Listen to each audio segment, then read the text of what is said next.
Alright. Welcome to our channel. This is the Super Anime Bros. My name is Space Tiger, and with me today I have the GOAT, the one and only Sailor David. And today we're gonna talk about the brand new episode of Dragon Ball Super. This episode was kind of interesting. They finally summed it up. They finally ended up this whole saga between Goku and Kefla. Their dynamic, I think it's an amazing dynamic. Personally, I love like how all of this is going down, like how they set up this fight from way in the beginning. They didn't just start the fight up like these past two episodes. They started this fight like way in the beginning of the tournament, and they showed how Goku and Kefla got along, and they started building up that relationship throughout the whole series. To me, it was an interesting ending. They gave us so much in this episode. It was so much that I personally enjoyed of this whole episode, even though it had like its moments that I was like, what's going on in the episode. But I personally enjoyed this episode, and I do want to ask Sailor David, my brother. Obviously, if you guys didn't know, that is my brother. I wanted to ask him, how do you feel about this whole dynamic between Goku and Kefla? How do you feel about their fight and what's going on? Honestly, I felt like they ended it way too soon, if you ask me. Because I feel like they were building them up as in, like, basically Goku's prodigy. And then Goku just to eliminate them like that. Like, I saw it coming. Like, I saw that Kefla wasn't no match for Goku's Ultra Instinct. But I thought she would have had a better chance than she actually did. Because after he went Ultra Instinct, it was over. Like, they didn't land not one hit. It was clearly one-sided that whole time. So, honestly, I thought their portrait earrings, I thought it was going to run out. Just like how Vegito did during the Black Goku saga. So, I thought it was going to run out and then he was just going to leave them there. But, honestly, after watching this episode, he freaking glided through their attack and then hit her with a Kamehameha. Wait, hold on. But you're not going to tell me that move was extremely wavy. You're not going to tell me that move was wavy. Whoever did the animations to that, I give you major props, because I honestly love that animation. It caught me off guard. I did not expect that. I was like, oh, maybe they're going to do the basic thing that they always do, that they just try to match up and see who has more force. Nah, Goku wasn't having it this time. This time he said, you know what? I'm not even giving you a chance. I'm just gonna hit you with Kamehameha wave right in the face. He slid on her attack. Her attack doesn't even have, it has no name basically.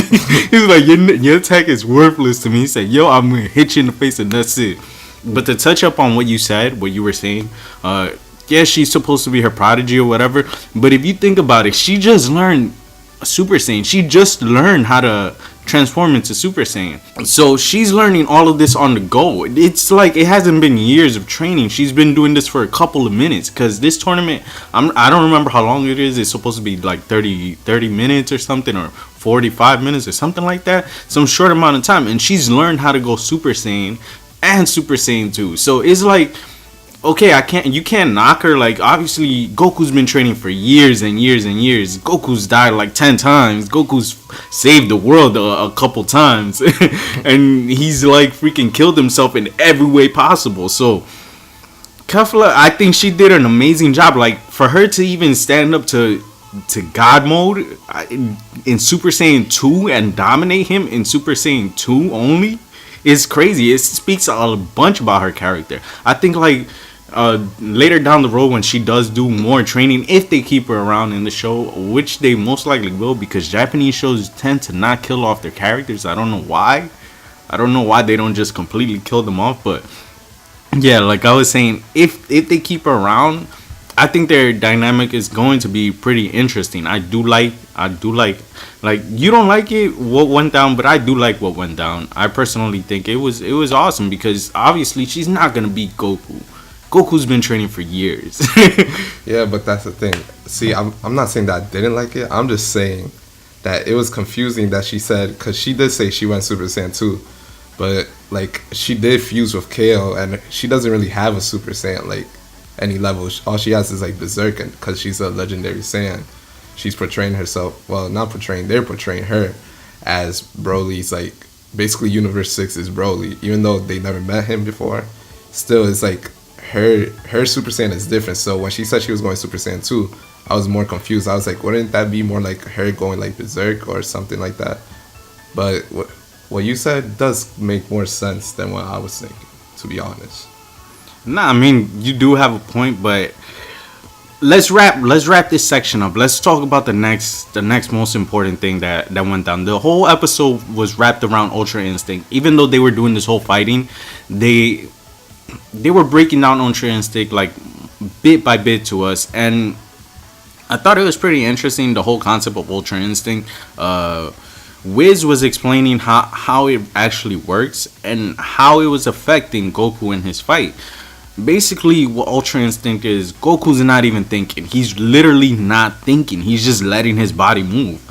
And it's an interesting concept because what they were saying, oh, if you think you're not going to be able to block these movements, but in my head, I'm thinking, okay, but how are these guys attacking with that crazy amount of speed? How this crazy amount of power? How is Jiren being able to pull this off? Like, he's not going Ultra Instinct, at least for what I figure. I figure he's just trained that much that he's that strong and that fast. So it's like, okay, Ultra Instinct is cool in a way, but it's also confusing in a way. It's like, they were also explaining why Goku's punches were kind of weak because Kefla was actually eating his punches. Goku was actually an airbender. As you can see by this episode, he's an airbender. Oh yes, he picked up a new trick. He became an airbender apparently. He's been secretly training with Aang. Secretly. Hold up, but that's not an anime, bro. But now, yeah, once again, they were trying to explain why Goku's punches were kind of weak to Kefla. Like, she was eating his punches, apparently. And it was because he's thinking about his movement, so he's not accustomed to this whole Ultra Instinct attacking on Ultra Instinct. He's accustomed to defending, just moving out the way. He can defend every hit, not get hit, but he just can't. He has not mastered how to attack yet. So that's why he kind of pulled off that. Wait, hold up. Adding to that, you know what's crazy? Like, he's supposed to be dodging because his body's reacting. You know how strong Jiren has to be? Because when he fought Ultra Instinct, he was still connecting with Goku like if it was his base form. So that just shows how strong Jiren actually is and how we still haven't seen like his full potential yet. Even though like he's still like, as you can see when he's trying, which he wasn't really trying, I feel like, just how strong Jiren actually is. So I don't know how Ultra Instinct is going to match up to Jiren still, even now. Go on. That does make that's another thing I did want to talk about. Jiren is like, yo, he's extremely OP. I was really wondering how is Goku gonna match up to this? Because if you think about it, Jiren wasn't trying. Goku only lasted a few seconds. Obviously, Goku had just learned the technique. Going back to that premise, he just learned the technique. He's still trying to get around it. As soon as he does master how to attack, which he has to do in the next couple minutes, and also there's like a time limit to how long this Ultra Instinct lasts. You have to put all that together. You kind of have to wonder, is there going to be another trick up his sleeve? Because this Ultra Instinct, it's like Sailor David just said, if Jiren is not trying yet, what's gonna happen when he does try? How is this tournament gonna end up? Is Universe 7 actually gonna survive? And one thing I do want to mention that really has nothing to do with this whole episode is Super Saiyan. Not Super Saiyan. Android 17. I am a super fan of Android 17. My dude, I'm not gonna get so into it, but my dude, he matched up with Super Saiyan Blue, and he was just smiling. I want you guys to remember that. So I'm kind of curious as to what's gonna go on with all of that. Alright, so I hope you guys enjoyed this episode of Dragon Ball Super Reviews. And we're going to be doing a lot of things on this channel. We're going to do reviews, reactions, give you our ideas, our concepts, everything we're going to give you. So stay tuned. Definitely stay tuned. Definitely subscribe. Definitely slap that like button. Share this video with your friends. And when you subscribe, hit that bell so you could get that notification from the Super Anime Bros. May I repeat, hit the bell next to the subscribe button. And yeah, enjoy. Because way more content coming your way. Just know. Definitely know. So we will see you guys. Super Anime Bros. signing out. See you guys. Peace. Deuces.